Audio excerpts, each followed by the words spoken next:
வணக்கம் நேர்களே, அனைவருக்கும் இனிய காலை வணக்கம்.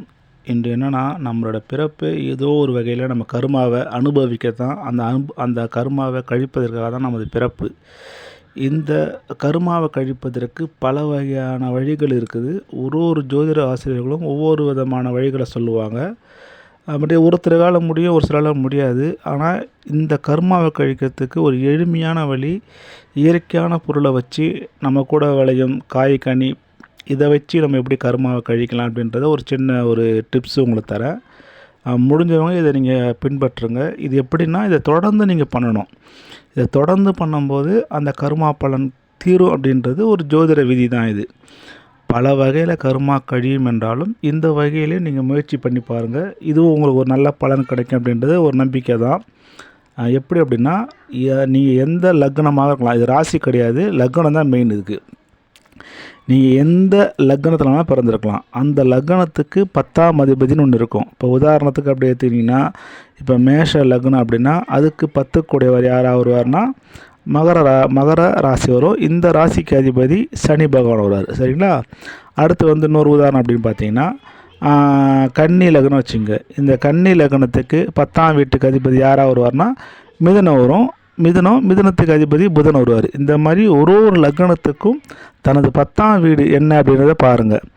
அந்த 10ஆம் வீட்டு அதிபதி யாரோடைய நட்சத்திரத்தில் இருக்காருன்னு பாருங்கள். இந்த நட்சத்திரத்துக்கு உண்டான உணவுப் பொருட்களை தானம் பண்ணணும். அதாவது நம்மளுடைய எந்த நட்சத்திரத்தில் பிறந்தமோ, இப்போ ஒரு ஆளும் ஒவ்வொரு நட்சத்திரம் அன்னைக்கு பிறப்போம். நம்ம அந்த மாதிரி நம்ம பிறந்த நட்சத்திரம் அன்னைக்கு அந்த லக்னத்துக்கு 10ஆம் அதிபதி எந்த நட்சத்திரத்தில் இருக்கிறாரோ அந்த நட்சத்திரத்திற்கு உண்டான உணவுப் பொருளை தானம் தருவது, அதன் மூலயமா நமது கர்மா அடையும் அப்படின்றது ஒரு ஜோதிட விதி. இதை நீங்கள் முயற்சி பண்ணி பாருங்கள். இப்போ உதாரணம் அப்படின்னா ஒன்றுனா சொல்லுவார், ஒரு நட்சத்திரத்திற்கும் ஒரு உணவுப் பொருள் சொல்லுவார். அந்த உணவுப் பொருளை நீங்கள் தானம் பண்ணுங்கள். உங்களுக்கு புரியுன்னு நினைக்கிறேன். புரியலனா நீங்கள் கமெண்ட் பாக்ஸில் சொல்லுங்கள், நான் உங்களுக்கு அதை விலைக்கு சொல்கிறேன் என்னான்ட்டு. இப்போ ஒருவருடைய எந்த லக்னமாக இருக்கலாம், அந்த லக்னத்துக்கு 10ஆம் அதிபதி அஸ்வினி நட்சத்திரத்தில் இருக்கிறார் அப்படின்னா இந்த அஸ்வினி நட்சத்திரத்துக்கு உண்டான உணவுப் பொருள் முந்திரி. இந்த முந்திரியை நீங்கள் பிறந்த நட்சத்திரத்தை அன்னைக்கு தானம் பண்ணணும். ஒரு மாதமும் நீங்கள் பிறந்த நட்சத்திரம் வரும், அந்த நட்சத்திரத்தில் இந்த முந்திரியை தானம் பண்ணணும். உங்களால் முடிஞ்ச அளவுக்கு பண்ணலாம். இது கோவில்லையும் கொடுக்கலாம், இல்லை உங்கள் வீட்டு அக்கம்பாட்டில் கொடுக்கலாம், நண்பர்களுக்கு கொடுக்கலாம், இல்லை அநாதை இல்லங்களுக்கு, இல்லை சாதுக்களுக்கு, இந்த மாதிரி யாருக்கு வேணாலும் கொடுக்கலாம். கொடுக்குற பொருள் என்னென்னா, நீங்கள் பிறந்த நட்சத்திரம் அன்று அந்த 10ஆம் அதிபதி, அதாவது உங்கள் லக்னத்துக்கு 10ஆம் அதிபதி அஸ்வினில் இருந்தால் முந்திரியை கொடுக்கணும். அதுக்கடுத்தது பரணியில் இருந்தார்னா நெல்லிக்காய் தானம் கொடுக்கலாம். அடுத்தது கிருத்திகையில் இருந்தார்னா பேரிச்சம்பழம் அல்லனா அத்திப்பழத்தை தானம் கொடுக்கலாம். ரோகிணி நட்சத்திரத்தில் இருந்தார்னா பால் அல்லது நாவப்பழத்தை தானம் கொடுக்கலாம். மிருகசீரிஷ நட்சத்திரத்தில் இருந்தார் அப்படின்னா தேங்காய் தானம் தரலாம், இல்லை தென்னை மரம் சில பேர் தானம் தரலாம். திருவாதிரை நட்சத்திரத்தில் இருந்தார் அப்படின்னா வாழைப்பழத்தை தானம் தரலாம். புனர்பூச நட்சத்திரம் அப்படின்னா கரும்பு தானம் தரலாம். பூச நட்சத்திரம் அப்படின்னா ஆப்பிள் விளாம்பழம் தானம் தரலாம். ஆயில்ய நட்சத்திரம் அப்படின்னா முருங்கைக்கீரை அல்லது முருங்கைக்காய் தானம் தரலாம். சரிங்களா? அதுக்கு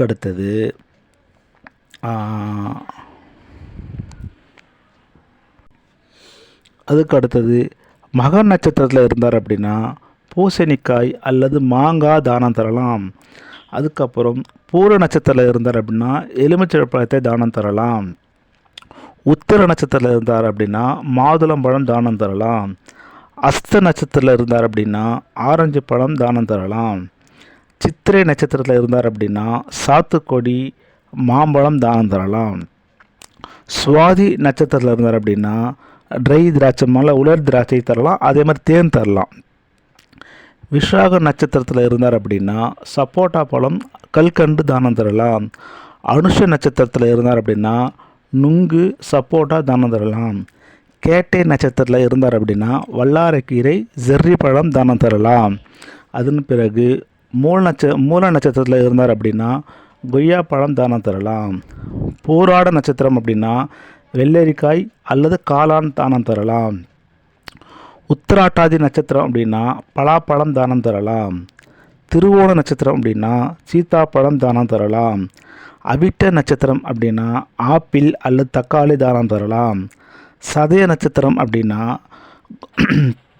திராட்சை பழம் தானம் தரலாம். பூராட்டாதி நட்சத்திரம் அப்படின்னா வாழைப்பழம் தானம் தரலாம். உத்திராட்டாதி நட்சத்திரம் அப்படின்னா அன்னாச்சி பழம் தானம் தரலாம்.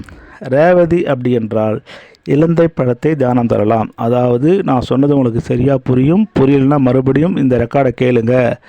நம்மளோட லக்னம் எதுவாக வேண்டாலும் இருக்கலாம். அந்த லக்னத்திற்கு 10ஆம் வீட்டு அதிபதி எந்த நட்சத்திரத்தில் இருக்கிறாரோ அந்த நட்சத்திரம் சார்ந்த இந்த உணவுப் பொருளை தானம் செய்வது. தானம் செய்யும் நாள் எப்படின்னா நம்ம பிறந்த நட்சத்திரம் என்று தானம் செய்ய வேண்டும். இது தொடர்ந்து ஒவ்வொரு மாதமும் உங்களால் எத்தனை பேருக்கு எவ்வளோ காலம் தர முடியும் தொடர்ந்து கொடுத்துட்டே வாங்க. இது நம்முடைய பிறவி கடனை தீர்ப்பதற்கு ஒரு எளிய வழி. முயற்சி செய்து பாருங்கள். ஜோதிடம் தெரிஞ்சவங்களுக்கு தெரியும், ஜோதிடம் ஆர்வலர்களுக்கு தெரியும். புதுசாக பார்க்குறீங்க அப்படின்னா அதாவது உங்களுடைய ஜாதக நோட்டை எடுத்து பாருங்கள். அதில் லா அப்படின்னு ஒரு எழுத்து போட்டிருக்கும், அதுதான் லக்னம். அந்த லா அப்படின்ற இடத்துலேருந்து எண்ணினே வாங்க. எண்ணிகிட்டே வரும்போது எந்த பாவம் 10ஆம் பாவம் வருதோ அந்த பாவகத்துக்கு உண்டான அதிபதி எந்த நட்சத்திரத்தை காலில் இருக்காருன்னு பாருங்கள். இது உங்கள் நோட்லேயே போட்டிருக்கும், நட்சத்திர சாரன்னு சொல்லிட்டு ஒரு பக்கத்தில் எழுதியிருப்பாங்க ஜோதிடர்கள். அந்த 10ஆம் அதிபதி எந்த நட்சத்திர காலில் இருக்கிறாரோ அந்த நட்சத்திரத்துக்கு உண்டான உணவுப் பொருட்களை நம் பிறந்த ஜென்ம நட்சத்திரம் என்று தொடர்ந்து தானம் செய்வதன் மூலம் நம் கர்மா பலன் அடையும் என்பது ஜோதிட விதியாகும். இதை முயற்சி செய்து பாருங்கள், நல்ல ஒரு பலன் கிடைக்கும். அனைவருக்கும் வணக்கம். அனைவருக்கும் முருகன் துணை வாழ்த்துக்கள். நன்றி. மீண்டும் வேறொரு நல்ல பதிவில் சந்திப்போம்.